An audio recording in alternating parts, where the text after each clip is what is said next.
Hi everyone, in this video I'll be showing you how to get mic on Roblox.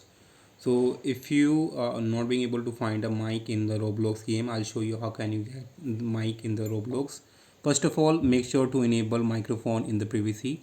Just go to in three dot and just go to settings, go to in privacy, and here you just need to enable microphone from here. So if you allow microphone, you can voice chat in the game of Roblox. Once you enable the mic from here, I'll show you how can you get the mic in Roblox. After a new update, mic has been disappear in the game, so I'll show you how can you get it.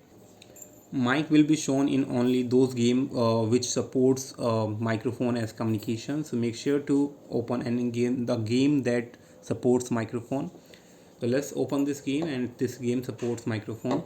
So now you can see that usually mic will be over, usually would be over the avatar's head, but right now there is no mic. So how can you get mic?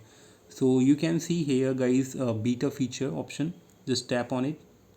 So it will expand many option here. One is mic and other is the face tracking. Just tap on this mic over here, and now you can chat with anyone using this voice chat feature. So basically you will get a mic here at the top instead of over avatar's head. So hope you understood. Thanks for watching.